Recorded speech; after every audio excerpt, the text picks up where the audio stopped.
Hello everyone, एसएसआरएस के इस video में आपका स्वागत है। इस वीडियो में हम डिस्कस करेंगे कि कैसे आप एसएसआरएस रिपोर्ट को जो है वो डिस्प्ले करा सकते हो ASP.NET वेब एप्लीकेशन पे।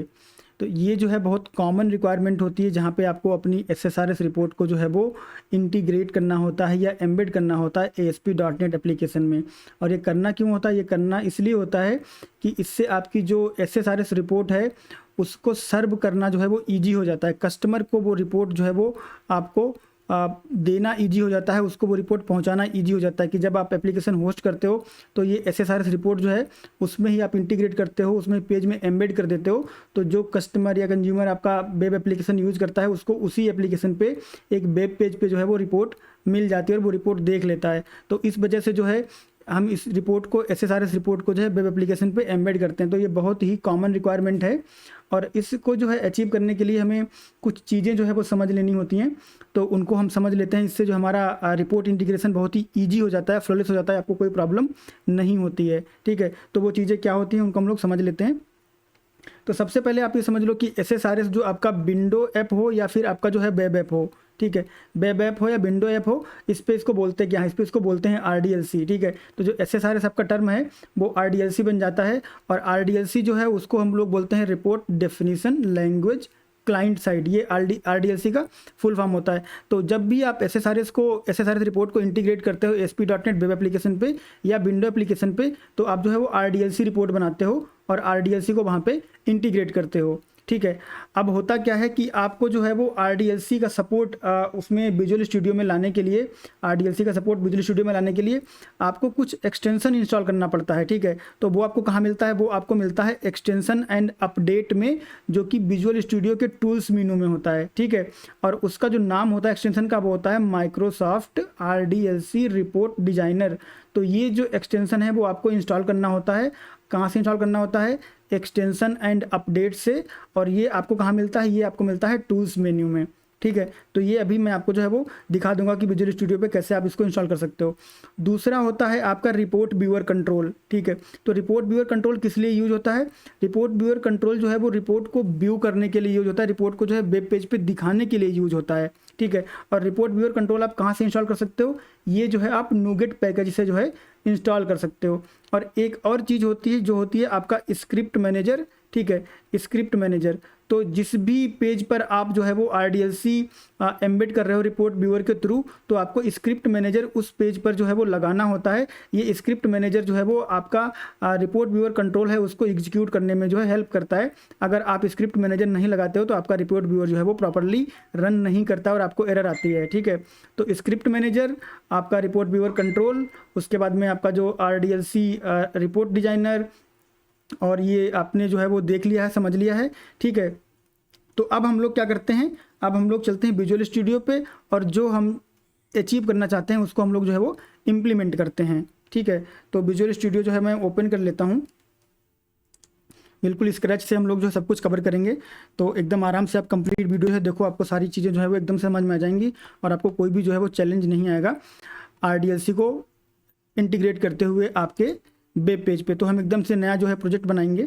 ठीक है, और नया प्रोजेक्ट हमारा जो रहेगा वो ASP.NET का प्रोजेक्ट रहेगा, क्योंकि हम ASP.NET पे जो है वो अभी इंटीग्रेट कर रहे हैं। जब हम विंडो ऐप पे इंटीग्रेट करेंगे तो हम विंडो ऐप बनाएंगे। ठीक है, तो यहाँ से वेब सेलेक्ट कर लेते हैं और उसके बाद में ASP.NET जो है वो एप्लीकेशन ले लेते हैं और इसका नाम हम दे देते हैं, कुछ भी नाम दे सकते हैं, तो हम दे देते हैं ASP.NET _RDLC _डेमो। ठीक है, आप नाम कुछ भी दे सकते हो, मैंने इसको ये नाम दे दिया है। अब इसको कर देते हैं ओके। तो इसके बाद जो है एक प्रॉम्प्ट आएगा और एक कुछ पूछेगा, तो हम बिल्कुल स्क्रैच से करेंगे। तो हम जो है एम्प्टी सोल्यूशन ले लेते हैं यहाँ पे और वेब फॉर्म्स चेक कर लेते हैं और बाकी का हमें जो है कुछ रिक्वायर्ड नहीं है, हम इसको जो है कर देते हैं ओके। तो हमारा एक जो टेम्पलेट होता है विजुअल स्टूडियो हमें क्रिएट करके दे देगा ASP.NET वेब फॉर्म का। और वो टेम्पलेट कैसा होगा? एकदम से ब्लैंक टेम्पलेट होगा, उसमें कुछ भी नहीं होगा, सब कुछ हम अपनी नीड के हिसाब से जो है उसमें ऐड करेंगे। तो 1 सेकंड लेगा ये क्रिएट करने में। तो इसने क्रिएट कर दिया है। अब यहाँ पर जो बेसिक ब्लैंक टेम्पलेट है वो आपका क्रिएट हो गया है, यहाँ पे हमें कुछ भी नहीं मिला है। ठीक है, तो अब सबसे पहले हम एक्सटेंशन और अपडेट की बात कर लेते हैं। तो आप टूल मेन्यू में जाओगे, यहाँ पे टूल्स मेन्यू में जाओगे और एक्सटेंशन और अपडेट पे क्लिक करोगे। ठीक है। तो यहाँ पे आपको मिलेगा माइक्रोसॉफ्ट RDLC रिपोर्ट डिजाइनर, जिसकी कि हम PPT पे बात कर रहे थे।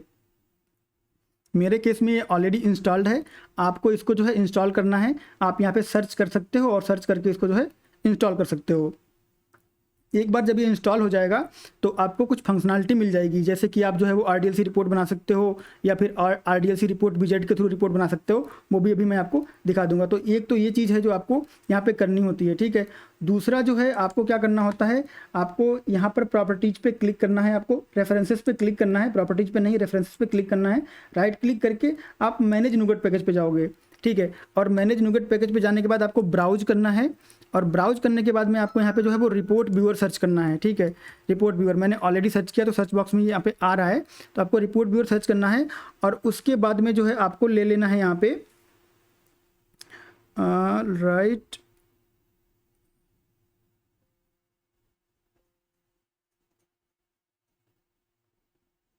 हाँ ये जो है आपका रिपोर्ट व्यूअर कंट्रोल आपको लेना है, ध्यान रखना है आपको, ठीक है। Microsoft reporting service report viewer control dot web forms, ठीक है। तो ये वेब फॉर्म्स के लिए आपका है, विंडो फॉर्म के लिए होगा तो हम लोग फिर विंडो फॉर्म जो है उसके लिए लेंगे। तो अभी जो है वेब फॉर्म के लिए ले लेते हैं। तो आपको ध्यान रखना, आपको ये सिलेक्ट करना है और उसके बाद में आपको इसको कर देना है इंस्टॉल। तो ये जो है आपका आपसे परमिशन मांगेगा, इसको आप परमिशन दे दो, तो आपका रिपोर्ट व्यूअर कंट्रोल जो है इंस्टॉल हो जाएगा।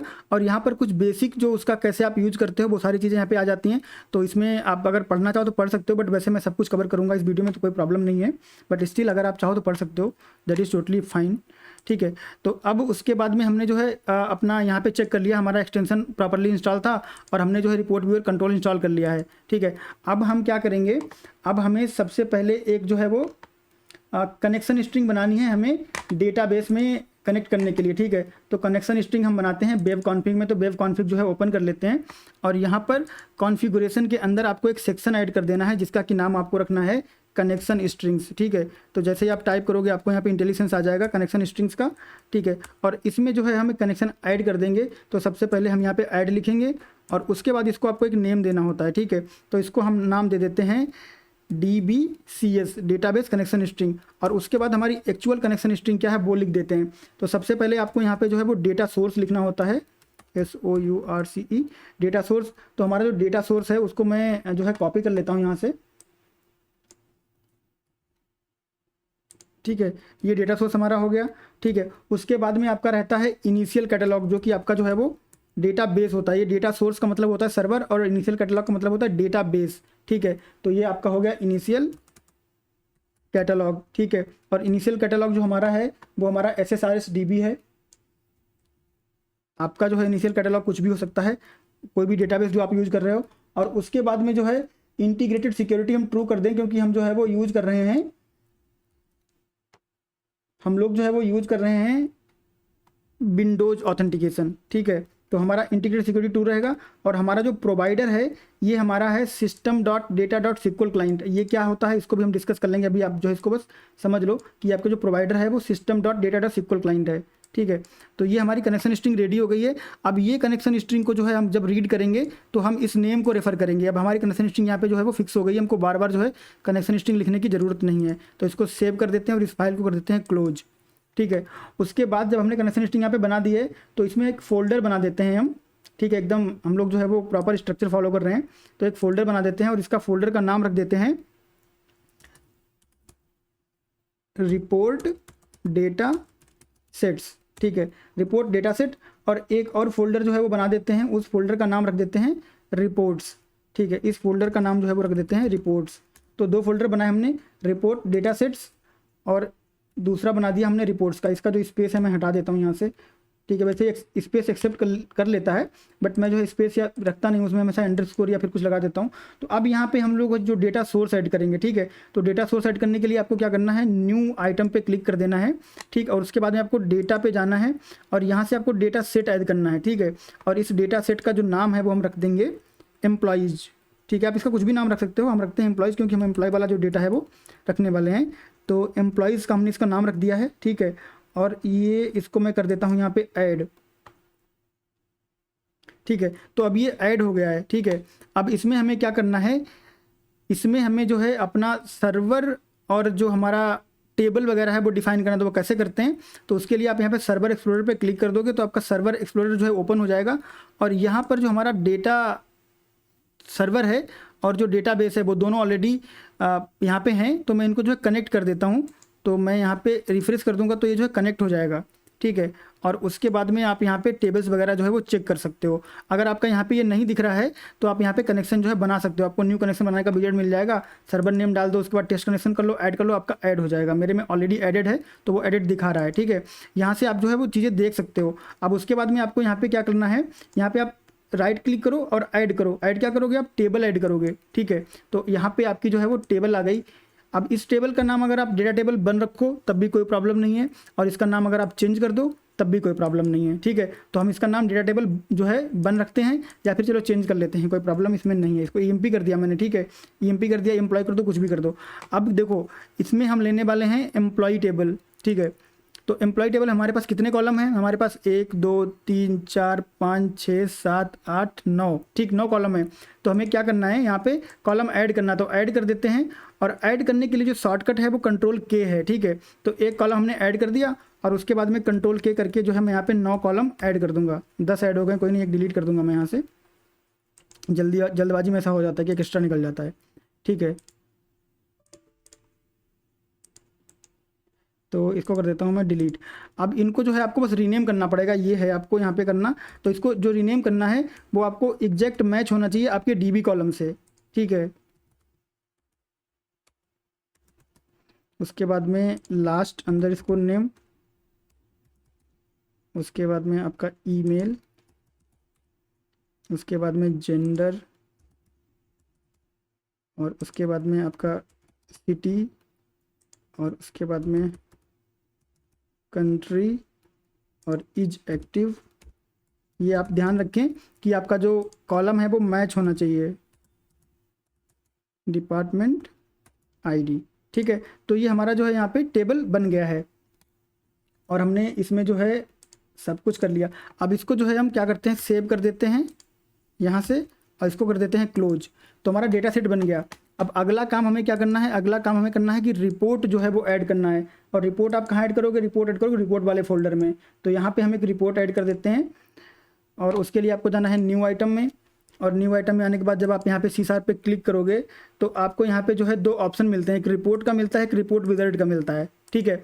अब देखो ये ऑप्शन कहाँ से आता है, जब आप टूल्स पे जाते हो और एक्सटेंशन इंस्टॉल करते हो ना, SSRS का एक्सटेंशन इंस्टॉल करते हो तो उस एक्सटेंशन से आपको ये 2 ऑप्शन मिलते हैं। अगर आपके पास ये ऑप्शन नहीं है तो इसका मतलब ये है कि आपको यहाँ पे टूल्स में जाना है, एक्सटेंशन मैनेजर में जाना है और यहाँ से ये जो चीज़ है आपको वो इंस्टॉल कर लेनी है, उसके बाद ही वो 2 ऑप्शन दिखेंगे, ठीक है।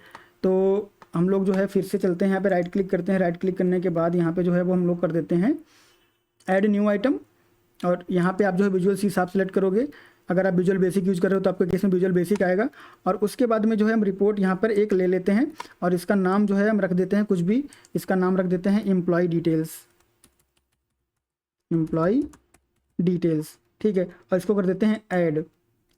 तो ये जो है मैंने क्या किया था, मैंने इसको जो है गूगल से डाउनलोड करके एक्सटेंशन इंस्टॉल कर लिया था। तो ये मुझे हर बार पूछता है कि तुम इसको ट्रस्ट करते हो कि नहीं करते हो। तो जब आप अगर इसको विजुअल स्टूडियो से इंस्टॉल करोगे तो मे बी आपसे नहीं पूछेगा, फिर भी अगर पूछता है तो उसको आप जो है ट्रस्ट कर लो, क्योंकि इसमें कुछ वायरस वाला चक्कर है नहीं। बट उसको लगता है कि ये बाहर से आया हुआ है तो इसको एक बार पूछ लो कि आर यू ट्रस्टिंग इट और नॉट, ठीक है। तो अब हम यहाँ पे आ गए हैं, रिपोर्ट हमारी जो है वो बन गई है। अब इसमें हमें क्या करना है कि अब इसमें हमें अपना एलिमेंट वगैरह ऐड करना है। तो आप यहाँ पे जो है राइट क्लिक करोगे तो आप यहाँ पे डेटा सेट और डेटा सोर्स कुछ ऐड नहीं कर पाओगे, ठीक है। तो उसके लिए आपको परेशान होने की ज़रूरत भी नहीं है। आपको सीधा जो कंपोनेंट लाना है वो कंपोनेंट आप यहाँ पे लेके आओ, जिससे मुझे टेबल लाना है अभी। तो जब टेबल लेके आओगे तो ऑलरेडी आपसे ये पूछेगा और जो डेटा सेट आपने बनाया है यहाँ पे वो यहाँ पे रिफ्लेक्ट करेगा, ठीक है। तो जो डेटा सोर्स आपने यहाँ पे बनाया था वो आपका रिफ्लेक्ट करेगा। यहाँ पे एम्प्लॉयज बनाया था, पूरा कॉलम वगैरह आपके आ गए हैं, ठीक है। उसके बाद इस डेटा सेट का नाम जो है वो रख देते हैं हम एम्प्लॉई, ठीक है। जो डेटा सोर्स है वो एम्प्लॉईज़ है और इसका जो नाम रख रहे हैं वो रख रहे हैं एम्प्लॉई, ठीक है। यहाँ से ये हटा दिया मैंने। और टेबल जो हमने डिसाइड की थी उस टेबल पे हमने नाम चेंज कर दिया था, EMP रखा था, वो आपकी यहाँ पे दिखाई पड़ रही है। अगर मल्टीपल टेबल अगर आपकी होंगी तो ड्रॉप डाउन में है आप जो है मल्टीपल टेबल दिखाई पड़ेंगी, जो सिलेक्ट करनी है वो सिलेक्ट कर लो, ठीक है। तो कोई कन्फ्यूजन आपको होना नहीं चाहिए। ये हमारा जो है वो डेटा सेट बनेगा, ये डेटा सोर्स है और ये हमारी जो है वो टेबल है जो हमने बनाई थी। इसको कर देते हैं ओके। और जैसे आप ओके करोगे यहाँ पे सब कुछ जो है वो आपको क्रिस्टल क्लियर हो जाएगा। डेटा सोर्स आपका यहाँ पे है, डेटा सेट आपका यहाँ पे है। अब आपको बस आईडी मतलब आईडी बोले तो सारे कॉलम जो है वो ड्रैग एंड ड्रॉप कर देने हैं, आईडी कोई स्पेशल नहीं है, सारे कॉलम या जो भी आपके रिक्वायर्ड कॉलम है वो आपको वहाँ पे ले जाने हैं। ठीक है, तो ये सारी चीज़ें अभी तक जो है वो कॉन्फ़िगरेशनल है। कुछ चीज़ें जो है एकदम आपको स्ट्रिक्टली फॉलो करनी पड़ेंगी, और ये जो रिपोर्ट बनाने वाला है वो तो हम लोग जो है वो करते ही आए हैं, तो उसमें कोई चैलेंज वाली बात आपको नहीं होगी। और इसको जो है आप डिज़ाइन भी कर सकते हो, और डिज़ाइन भी बिल्कुल वैसे ही करेंगे जैसे अभी तक हम लोग करते आए हैं। तो इसको आपको क्या करना है, इसको आप जो है यहाँ से इसका फॉन्ट वगैरह जो भी चेंज करना है वो आप चेंज कर सकते हो, और इसको मिडिल अलाइन, सेंटर अलाइन, और ये जो कॉलम छोटा बड़ा करना है, ये सारी चीज़ें आप यहाँ पे जो है वो कर सकते हो आराम से, कोई दिक्कत इसमें जो है वो नहीं होगी। और इसको मैं जो है बंद कर देता हूँ, अभी ज़रूरत पड़ेगी तो फिर से ला लेंगे, हमें पता है कि इनको कैसे लाते हैं। तो थोड़ा सा इसको बड़ा कर देते हैं, और थोड़ा सा कंट्री और सिटी को भी बड़ा कर देते हैं। ठीक है, तो ये हमने जो है ऐसे कर दिया इसको। अब इसका जो ये वाला है इसको आप कलर कर दो, चाहे तो कलर कर देते हैं तो थोड़ा सा सही लगता है, बाकी आपकी मर्ज़ी है, रिक्वायरमेंट है। ठीक है, और इसको मैंने बोल्ड नहीं किया था, बोल्ड कर देता हूँ। ठीक है, तो अब देखो यहाँ पे रिपोर्ट तो आपने बना ली। अब यहाँ पर जैसे हमारा SSDT पे होता है कि आप प्रीव्यू करके देख लेते हो, तो वो प्रीव्यू करके आप यहाँ पे नहीं देख सकते हो, तो यहाँ पे जो है इसके लिए फिर आपको कोड करना पड़ेगा। ठीक है, तो अब सारी चीज़ें हमारी हो गई हैं। अब हम आएंगे मेन चीज़ पे, जो हमारा है एक पेज बनाना है हमको। ठीक है, तो पेज के लिए हम एक और फोल्डर ऐड कर लेते हैं।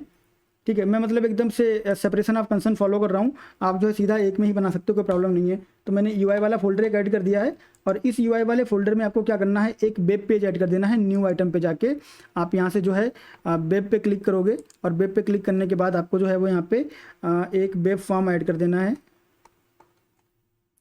Well here it is. ठीक है, इसका नाम आप कुछ भी रख सकते हो, इंडेक्स, होम, जो भी आपको रखना है। तो मैं इसका नाम रख देता हूँ index.aspx। आप home.aspx रखो, report.aspx रखो, जो आपका मन करे वो रखो, कोई प्रॉब्लम नहीं है। ठीक है, ऐड कर दिया मैंने इसको यहाँ पे। तो ये जो है बेसिक सेटिंग के साथ आपका ऐड हो गया है, और ये बाय डिफ़ॉल्ट आपका जो सोर्स व्यू में दिख रहा है, यहाँ से स्प्लिट करके जो है आप जा सकते हो डिज़ाइन व्यू में, सॉरी स्प्लिट करके नहीं, चेंज करके डिज़ाइन व्यू में जा सकते हो। स्प्लिट करोगे तो आपको दोनों व्यू दिखेंगे, नीचे आपको डिज़ाइन व्यू दिखेगा, ऊपर कोड व्यू दिखेगा, और ऐसे अगर आप करोगे सोर्स में तो आपको कोड दिखेगा। ठीक है, तो हम लोग जो है वो चलते हैं डिज़ाइन व्यू में, और यहाँ पे एक बार जो टूल बॉक्स है उसको देख लेते हैं। तो टूल बॉक्स हमारा कहाँ पर है, हाँ ये टूल बॉक्स हमारा यहाँ पे आ गया। अब देखो इस टूल बॉक्स में हमारे पास जो है वो रिपोर्ट व्यूअर का कंट्रोल मैंने ऑलरेडी ऐड किया था। ठीक है, तो वो यहाँ पे दिख रहा है। अगर आपको नहीं दिखता है तो आपको कैसे करना है, मैं इसको डिलीट करके जो है आपको दिखा देता हूँ। ठीक है, तो मैं इसको जो है यहाँ से कर देता हूँ डिलीट, और ये जो रिपोर्टिंग वाला है इसको भी यहाँ से कर देता हूँ डिलीट। ये सब आप जो खुद ही कर सकते हो, कोई प्रॉब्लम नहीं है, इसीलिए मैं डिलीट करके दिखा रहा हूँ। ठीक, अब मान लो आपको जो ऐसे ओपन होता है तो आपको क्या करना है, यहाँ पे राइट क्लिक करना है, और आपको करना है ऐड टैब, और ऐड टैब के बाद इसका नाम रखो आप रिपोर्टिंग या रिपोर्ट, जो भी मन करे आप रख दो उसका नाम। ठीक है, आपकी मर्जी है।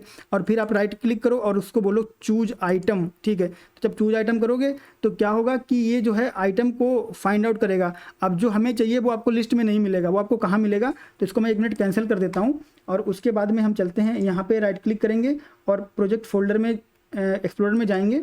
ठीक है, और यहाँ से आपको बिन फोल्डर में जाना है। ठीक है, सारी चीज़ें एकदम ध्यान से देखना। और उसके बाद यहाँ पर जो ये DLL है जो मैं सेलेक्ट कर रहा हूँ, ठीक है, report viewer web form .dll, ये आप जो है कॉपी कर लो इसको। ठीक है, इसको मत कॉपी करो, इसका पाथ कॉपी कर लो। ठीक है, इसका पाथ जो है वो कॉपी कर लो, और उसके बाद फिर से वापस यहाँ पे आ जाओ, राइट क्लिक करो और इसको बोलो चूज आइटम्स, और उसके बाद में इसको कर लो ब्राउज। तो जब आप इसको ब्राउज करोगे तो ये जो है अगर आपको डायरेक्टली वहाँ पे ले जाता है तो ओके, नहीं ले जाता तो हम पाथ कॉपी करके लाए थे, इसको पेस्ट कर देंगे और एंटर कर देंगे, और इस वाले को हम जो है वो सेलेक्ट कर लेंगे। ठीक है, और फिर कर देंगे ओपन। तो अब जो है आपका यहाँ पे वो लिस्ट में दिखेगा, ये दिख गया लिस्ट में रिपोर्ट व्यूअर। अब आपको ओके कर देना है। जब आप ओके कर दोगे तो आपका रिपोर्ट व्यूअर पहले के जैसा यहाँ पे जो है वो आ जाएगा। ठीक, तो अब आपको क्या करना है, अब मैं जो है मैं चलता हूँ वापस इसमें सोर्स व्यू में, और यहाँ पर जो डिव है इस डिव के अंदर इस रिपोर्ट व्यूअर को मैं ड्रैग एंड ड्रॉप कर देता हूँ ऐसा। ठीक है, थोड़ा सा मतलब 1 सेकंड लगा देता है। और दूसरी बात जो हमने डिस्कस करी थी वो ये करी थी कि आपका जो स्क्रिप्ट मैनेजर होता है, ठीक है, स्क्रिप्ट मैनेजर वो आपके पेज पे होना चाहिए। और ASP.NET की अगर आप बात करो तो आपका जो है वो फॉर्म टैग के अंदर होना चाहिए। अगर फॉर्म टैग के बाहर रहेगा तो आपको एरर आएगा। ठीक है, ये चीज़ भी आप ध्यान रखना। तो इसको मैं फॉर्म टैग के अंदर यहाँ पे चिपका देता हूँ। इसको बस चिपका देना है, आपको कुछ और नहीं करना है। ये जो स्क्रिप्ट मैनेजर है ये बस होना चाहिए। ठीक है, उसके बाद में आपका रिपोर्ट व्यूअर यहाँ पे ऐड हो गया है। अब हम क्या करते हैं, स्क्रिप्ट मैनेजर हमने यहाँ पे लगा दिया है। उसके बाद में हम यहाँ पे एक और डिव जो है वो लगा देते हैं। ठीक है, एक डिव यहाँ पे बना देते हैं। काहे के लिए बनाएंगे ये वाली डिव हम बनाएंगे बटन वगैरह लगाने के लिए। ठीक है। तो एक तो जो है वो आपको चाहिए है टेक्स्ट बॉक्स, ठीक है। तो मैं एक टेक्स्ट बॉक्स ले लेता हूँ, ASP टेक्स्ट बॉक्स ले लेता हूँ, ठीक है।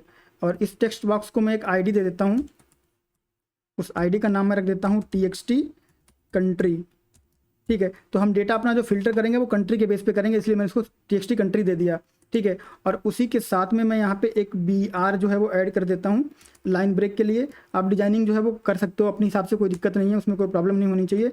और उसके बाद में एक मैं बटन ऐड कर देता हूँ, तो यहाँ पर मैं एक ASP जो है वो बटन ऐड कर दूँगा, ठीक है।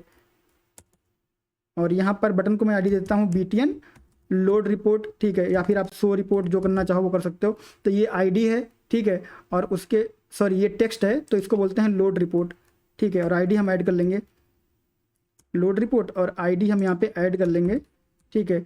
इस ID को दे देंगे हम BTN लोड, और उसके बाद में रिपोर्ट। ID में कोई गैप नहीं होना चाहिए, ID जो है ना अंडरस्कोर लगा सकते हो, बट कोई गैप नहीं होना चाहिए। और यहाँ पर इसको जो है एक इवेंट दे देंगे हम क्लिक, कि बटन के क्लिक पे क्या हो, ठीक है। तो यहाँ पे जो है एक हम जो है नई इवेंट ऐड कर देते हैं। आप बस यहाँ पे डबल क्लिक कर दो, एंटर कर दो, एक नई इवेंट जो है वो ऐड हो जाएगी। और ये इवेंट कहाँ ऐड होगी अभी हम डिस्कस कर लेंगे, ठीक है। तो यहाँ पे इवेंट ऐड हो गई है। अब यहाँ का हमारा जो है वो सारा काम यहाँ पे कंप्लीट हो गया है। अगर कुछ करना होगा तो हम यहाँ पे वापस आएंगे, इसको हम बंद कर देते हैं, ठीक है। अब जो है इस पर आपको F7 कर देना है, ठीक है। या फिर राइट क्लिक करके शायद व्यू कोड में जा सकते हैं, व्यू कोड में जा सकते हैं राइट क्लिक करके, या फिर कीबोर्ड पे F7 करके जा सकते हैं, ठीक है। तो कीबोर्ड पे F7 करके जाते हैं, यहाँ पे आ गए हैं।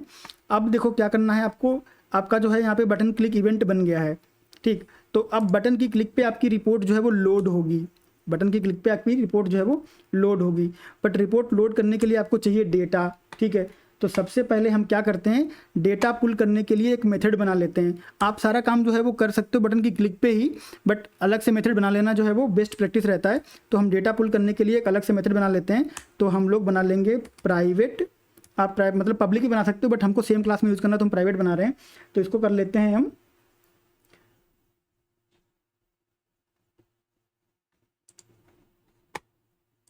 प्राइवेट वॉइड, और कर देते हैं गेट डेटा, ठीक है।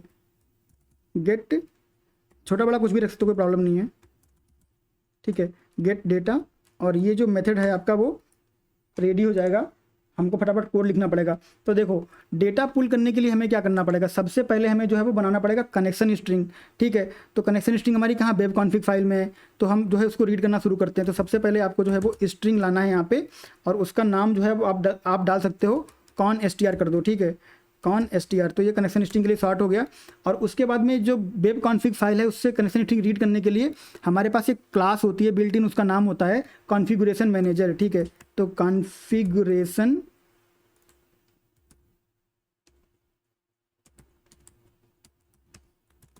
मैनेजर, अब अभी यहाँ पे जो है वो रेड लाइन आ रही है जब आप यहाँ पे कंट्रोल डॉट करोगे, ठीक है। तो ये सिस्टम डॉट कॉन्फ़िगरेशन जो है उसको यूजिंग में ऐड करने के लिए बोल रहा है, ठीक है। तो अभी ये ऊपर यूजिंग में जो है ऐड नहीं है, अगर यहाँ पे देखो तो यूजिंग में जो है ऐड नहीं है।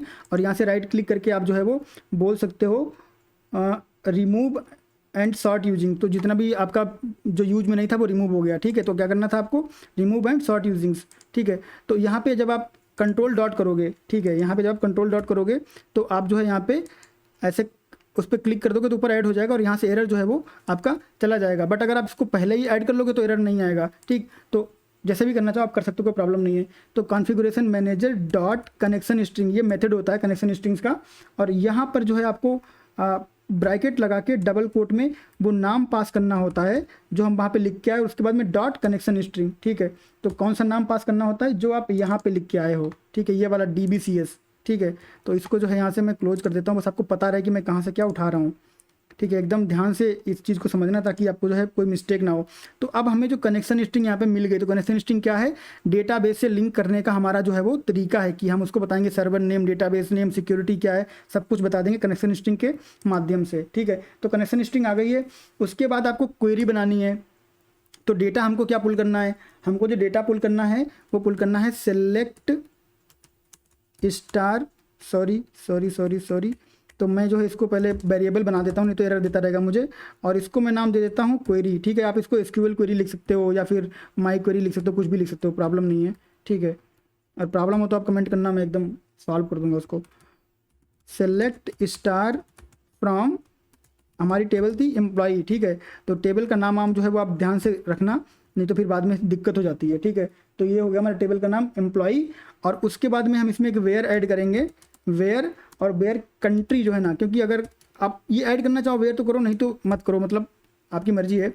वेयर कंट्री इक्वल टू, और फिर लगाएंगे वेरिएबल @ और वेरिएबल का नाम हम खुद ही दे दें, अपनी मर्जी से कुछ भी दे दें, ठीक है। तो ये वेरिएबल का नाम आप अपनी मर्जी से, यहाँ पे अगर आप ABCD भी लिख दोगे @ABCD, तो उसमें जो वैल्यू पास करोगे वही जाएगी। तो वेरिएबल आप अपनी मर्जी से बना सकते हो, ठीक है।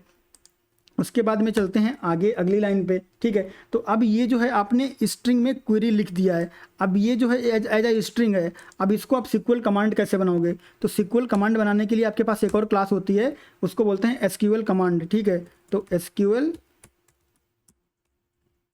कमांड, और जब आप कंट्रोल करोगे यहाँ पे कंट्रोल डॉट, ठीक है, तो आपको आएगा ये यूजिंग system.data.sql क्लाइंट, ठीक है, system.data.sql क्लाइंट। और यही चीज़ जो है वो हमने यहाँ पे यूज की है, मैं आपके सारे कॉन्सेप्ट जो है वो क्लियर करता चल रहा हूँ, यही चीज़ हमने यहाँ पे यूज की है, system.data.sql क्लाइंट, ठीक है। और वही चीज़ हमारे यहाँ पे यूजिंग में आई है, तो वो अब आपको मालूम हो गया होगा कि वो प्रोवाइडर क्या चीज़ है, ठीक। तो SQL कमांड जो है वो बनाते हैं, इसका नाम देते हैं हम CMD, आप इसको कमांड भी दे सकते हो, हम CMD रख रहे हैं, equal to new SQL command, ठीक है। तो न्यू SQL कमांड जो है हमने बना दिया, और इस SQL कमांड में आपको क्या करना है, क्वेरी को जो है वो पास कर देना है, ठीक है। और कौन सी क्वेरी? जो क्वेरी वाला वेरिएबल है उसको पास कर देना, और यहाँ पर जो है आपको सेमीकोलन लगा देना है। तो अब क्या हुआ, अब आपकी ये जो क्वेरी है ये ट्रांसफॉर्म हो जाएगी एक SQL कमांड में, ठीक है। उसके बाद में क्या करते हैं, इस क्वेरी में एक पैरामीटर भी है, तो हमें जो है कमांड को पैरामीटर भी देना पड़ेगा, ठीक है। तो यहाँ पे क्या करोगे आप, CMD डॉट ऐड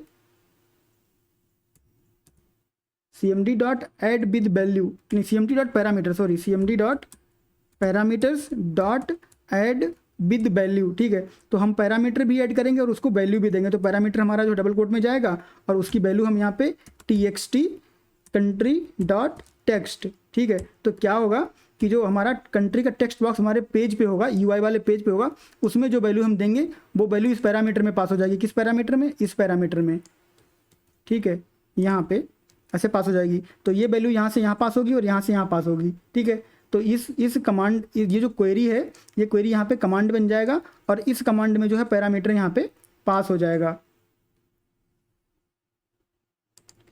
और उसके बाद में जो है यहाँ पे हमें क्या करना है, अब कनेक्शन क्रिएट करना है, ठीक है। तो हम क्या करते हैं, कनेक्शन क्रिएट कर लेते हैं। तो यहाँ पर हम एक यूजिंग सेक्शन यूज करेंगे, ठीक है। अब यहाँ पर आपको जो है रिसोर्स में क्या पास करना है, रिसोर्स में आपको पास करना है SQL कनेक्शन, और इसका नाम दे देते हैं कॉन, ठीक। आप कनेक्शन भी दे सकते हो, मैं साथ में कॉन दे रहा हूँ, और उसके बाद में न्यू SQL कनेक्शन, ठीक है। और इसमें जो है कनेक्शन, इस कनेक्शन में आपको क्या पास करना पड़ता है, कनेक्शन में आपको पास करना पड़ता है कनेक्शन स्ट्रिंग, और कनेक्शन स्ट्रिंग कहाँ है, ये है। तो क्या करेगा ये SQL कनेक्शन क्लास जो है ये कनेक्शन बनाएगी इस स्ट्रिंग के बेस पे, ठीक है। तो जब कनेक्शन हमारा बन जाएगा तो हमको जो है डेटा लाके, और डेटा हमें जो हमारा डेटा सेट है उसमें फिल करने के लिए एक क्लास चाहिए पड़ती है जिसका कि नाम होता है डेटा अडेप्टर।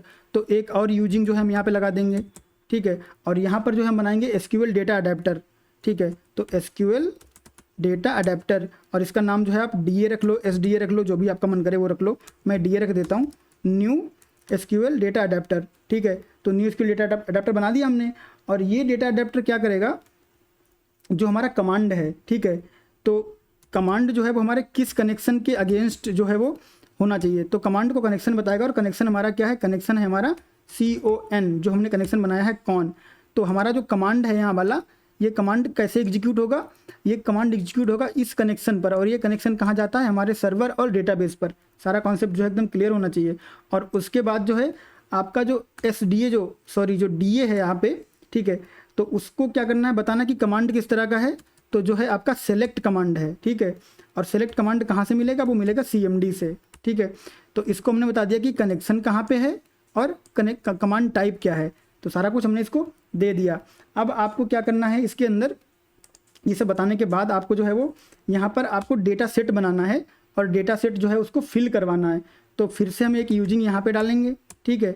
और उसके बाद में हम बनाएंगे डेटा सेट, और डेटा सेट का नाम हमने क्या रखा था, एम्प्लॉयज़, ठीक है। तो एम्प्लॉयज़ जो है हमारा, और उसके बाद में यहाँ पे इसको हम रख लेते हैं employees equal to new employees. ठीक है, अभी जो है ये एरर दे रहा है, तो हम क्या करेंगे, करेंगे कंट्रोल डॉट, यहाँ पे कंट्रोल डॉट करेंगे। तो हमने जो डेटा सेट ऐड किया है वो वहाँ तक का पाथ यहाँ पे आ रहा है, तो वो पाथ आपको चूज कर लेना है और ये एरर आपकी यहाँ से चली जाएगी। ठीक, तो अब ये जो हमारा यहाँ पे जो हम बना रहे हैं, इसको हम जो है किस लिए बना रहे हैं, यहाँ पर हम फिल करेंगे अपना जो डेटा है उसको फिल करेंगे इस वाले ऑब्जेक्ट में। ये ऑब्जेक्ट अभी खाली है, ठीक है, अभी आपको समझ में आ जाएगा। ठीक, तो अब हम क्या करेंगे, डीए को कॉल करेंगे, डीए यानी कि डेटा अडेप्टर डॉट फिल। और फिल किसको करना है, फिल करना है इस नए वाले ऑब्जेक्ट को जो हमने अभी बनाया है। ठीक है, इसको फिल कर दो, और कहाँ से फिल कर दो, जो हमारी टेबल है ईएमपी वाली, वहाँ से इसको जो है वो फिल कर दो। तो ये जो है आपका फिल हो जाएगा। और उसके बाद में हमें क्या करना है, उसके बाद में ये जो एम्प्लॉयज़ वाला ऑब्जेक्ट है इसको हमें कर देना है रिटर्न। ठीक है, इसको हम कर देंगे वापस। तो यहाँ से लिख देते हैं रिटर्न, सॉरी रिटर्न लिखना है हमें यहाँ पे, रिटर्न, और ये जो है आपका रिटर्न हो जाएगा। अब देखो रिटर्न में जो है यहाँ पे प्रॉब्लम आ रही है। क्यों प्रॉब्लम आ रही है, क्योंकि हमने ऊपर वॉइड किया हुआ है, हमको वॉइड नहीं करना है, हमको बनाना है इस टाइप का, एम्प्लॉय टाइप का। ठीक है, तो हमारा जो डेटा यहाँ पे जो हम रिटर्न कर रहे हैं वो हमारा एम्प्लॉयज़ टाइप का है, तो हमने यहाँ पे एम्प्लॉयज़ टाइप का इसको जो है वो बना दिया है। अब हमारा डेटा जो है यहाँ से पुल हो रहा है पूरा। ठीक है, मतलब अभी हमने पुल किया नहीं है, बट जिस तरह से हमने लॉजिक बनाया है एक एक लाइन करके, मतलब हमें पूरा यकीन है कि चलेगा, नहीं चलेगा तो हम फिर फिगर आउट कर लेंगे कि प्रॉब्लम उसमें कहाँ पे है। ठीक है, तो डेटा हमारा जो है यहाँ से पुल हो जाएगा, ये मेथड हमारा डेटा पुल करेगा। ठीक, उसके बाद में अब जब डेटा पुल कब करेगा, जब ये मेथड कॉल होगा, और मेथड कॉल कहाँ होगा, कॉल होगा बटन की क्लिक पे। ठीक है, तो अब हम चलते हैं बटन की क्लिक पे, और यहाँ पर जो रिपोर्ट व्यूअर हमने लगाया था उससे पहले हम बात कर लेते हैं। ठीक है, तो रिपोर्ट व्यूअर 1 डॉट, ठीक है, इसको बताते हैं कि इसका प्रोसेसिंग मोड क्या है। ठीक है, तो डॉट प्रोसेसिंग मोड जो इसका रहेगा वो अभी हमने क्या किया है, अभी हम इसको जो है लोकल पे करवा रहे हैं। तो processing mode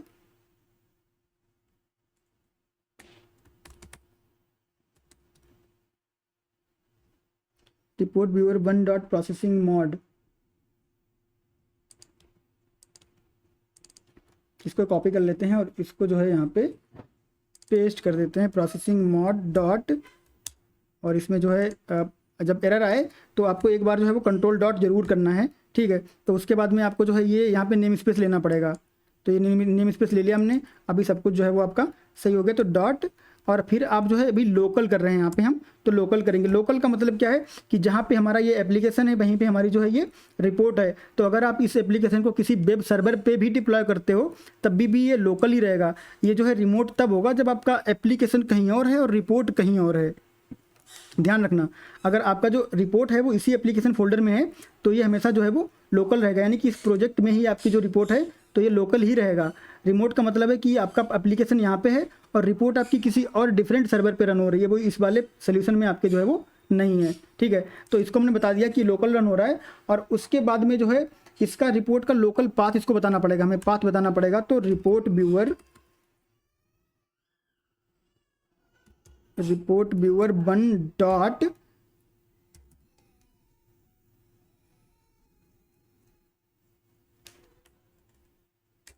dot local report dot report path. ठीक है, तो लोकल रिपोर्ट का मतलब बता दिया मैंने कि अगर आपके सोल्यूशन में है तो वो लोकल रिपोर्ट है।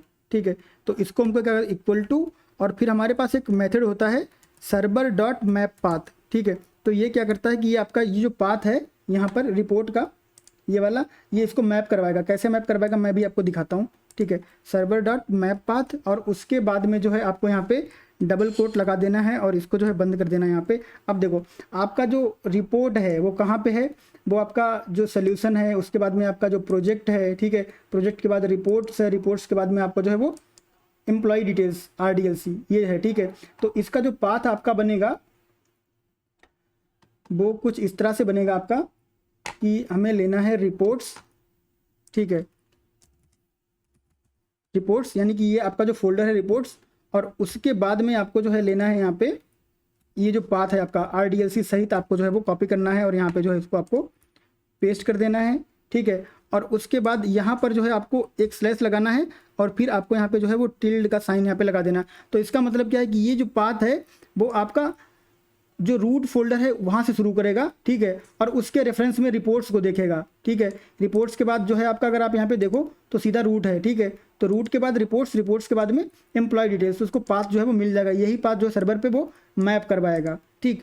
उसके बाद में जो आपको लिखना है वो है कि आप जो मेथड आपने बनाया डेटा पुल करने के लिए, उस मेथड का आपको जो है वो यूज करना पड़ेगा, ठीक है। तो अब हम क्या करेंगे, अब हम एम्प्लॉयज़ को यहाँ पे एज अ टाइप रखेंगे एम्प्लॉयज़, ठीक है। और उसके बाद में यहाँ पे हमको जो है एक और वेरिएबल बनाना पड़ेगा, ठीक है। तो वो बना देंगे एम्प्लॉयज़ और उसके बाद में इसको मेथड को आप जो है कॉल करवा दो, ठीक। और ये टाइप जो है, जिस टाइप का आपने मेथड बनाया है उसी टाइप का मेथड कॉल करवा के आप जो है उसको होल्ड करते हो। तो यहाँ पे अगर हमने एम्प्लॉयज टाइप का जो है मेथड लिया है तो हमने एम्प्लॉय ही यहाँ पे रिटर्न करवाया है और एम्प्लॉय ही हम ऊपर यहाँ पे जो है वो ग्रैब कर रहे हैं, ठीक है। तो ये क्या करेगा, इस मेथड को कॉल करेगा और जो डेटा होगा वो यहाँ पे फिल कर देगा, ठीक। अब यहाँ पे फिल करने के बाद हमें क्या करना है, अब हमें रिपोर्ट जो है, रिपोर्ट व्यूअर का डेटा सोर्स उसको बताना पड़ेगा, ठीक है। रिपोर्ट व्यूअर का डेटा सोर्स बताना पड़ेगा। तो यहाँ पर हम जाते हैं और करते हैं एंटर और उसके बाद में रिपोर्ट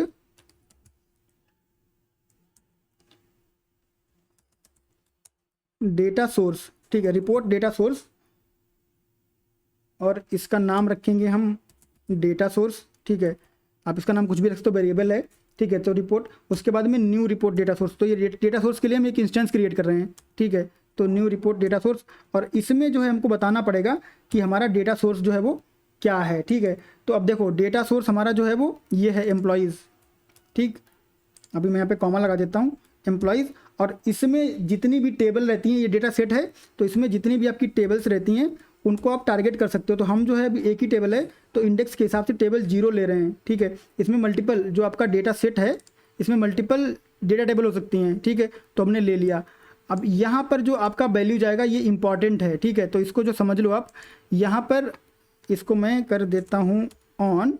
तो ये जो आपका डेटा सेट बना है एम्प्लॉय, ये नाम जो है वो आपका यहाँ पर होना चाहिए, सॉरी, ये जो एम्प्लॉय वाला है ये नाम आपका यहाँ डबल कोट में होना चाहिए। ये ध्यान रखना है, बहुत बार आप यहीं पे गलती करते हो, ठीक है। तो एक बार फिर से क्लिक करने देगा क्या, मुझे क्लिक ही नहीं कभी कभी करने देता। तो ये एम्प्लॉय वाला जो आपका जो यहाँ पे जो लिखा हुआ है एम्प्लॉय, ये आपका जो है ये यहाँ पे जाता है, ठीक है। तो इसको मैं यहाँ से कॉपी करता हूँ, यहाँ पे पेस्ट करता हूँ और फिर कर देता हूँ करेक्ट, इसकी ई को कर देता हूँ कैपिटल और यहाँ से एस को देता हूँ हटा, ठीक। और ये एम्प्लॉयज़ डॉट टेबल 0 का मतलब क्या है कि यहाँ पे जितने भी आपके डेटा टेबल आएंगे इस डेटा सेट में, उसमें से हमें पहला चाहिए, दूसरा चाहिए, तीसरा चाहिए, कौन सा चाहिए वो आपको यहाँ पे डिसाइड कर लेना पड़ेगा, ठीक है। तो अभी हमारे पास एक ही टेबल है तो इंडेक्स टेबल 0 एक हमारी जो है वो सबसे पहली टेबल यहाँ पे आ जाएगी। उसके बाद आपको क्या करना है कि आपको ये मेक श्योर करना है कि रिपोर्ट व्यूअर पे पहले से कोई डेटा नहीं है, ठीक है। तो report viewer 1 dot data source, report viewer but dot, अच्छा local report dot data source, ठीक। तो उसको आपको क्या कर देना है, उसको क्लियर कर देना है कि आपको जो है अगर उसमें कुछ भी पहले से कुछ है या जो भी है दोबारा लोड करते हो तो पहले क्लियर करेगा फिर उसको जो है वो लोड करेगा। तो अब हम जो है इसको करेंगे लोड। तो लोड करने के लिए आपको क्या करना है, रिपोर्ट व्यूअर 1 डॉट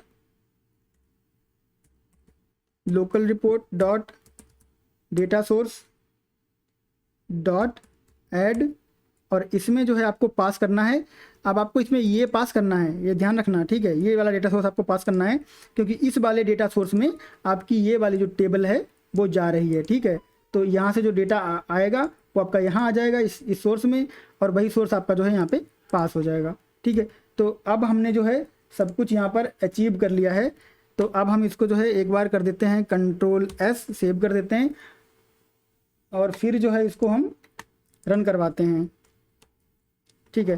तो होपफुली सब कुछ जो है वो चल जाना चाहिए। हाँ, अभी जो है इसको मैंने एक बार पेज सेट नहीं किया था तो पेज सेट नहीं किया, उसके लिए एरर मारेगा, तो हम पेज सेट कर देंगे, कोई प्रॉब्लम नहीं है।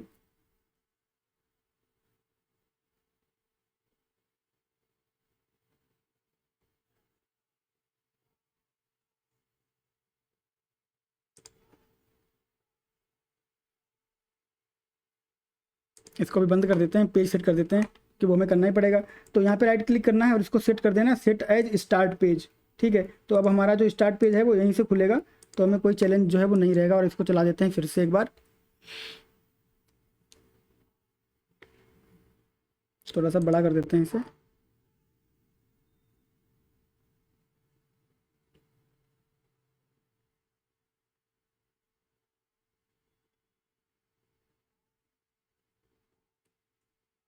अभी ये लोड हो जाए, तो जैसे लोड होगा तो फिर हम देखते हैं कि आगे हमें क्या करना है। ठीक है, तो ये लोड हो गया है और बैटरी भी ख़त्म होने वाली है क्या। तो यहाँ पे जो है हम लोग देख लेते हैं यूनाइटेड स्टेट्स और कर देते हैं लोड रिपोर्ट। तो सब कुछ हमने जो है वो सही से किया है, तो होपफुली हमारी रिपोर्ट जो है वो लोड हो जाएगी, कोई चैलेंज जो है यहाँ पे नहीं आएगा।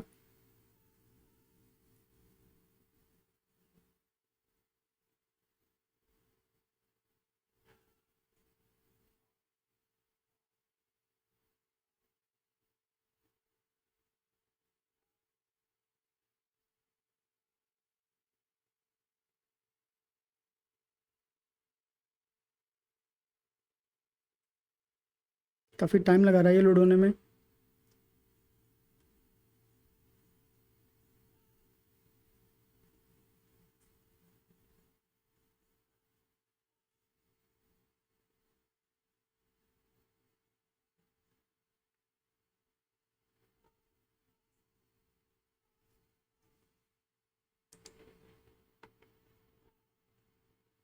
अच्छा, ये जो है इसमें क्या हुआ है कि यहाँ पर इनिशियल कैटलॉग जो है उसकी स्पेलिंग मिस्टेक हो गई है, तो इनिशियल कैटलॉग की स्पेलिंग जो है सही कर देते हैं। शायद मैंने आई जो है वो कैपिटल नहीं किया था। ठीक है, इसको मैं यहाँ पे कर देता हूँ ऐसे, और इसको कर देता हूँ सेव, और फटाफट से रन करवा देता हूँ इससे पहले कि बैटरी ख़त्म हो जाए, सिस्टम बंद हो जाए।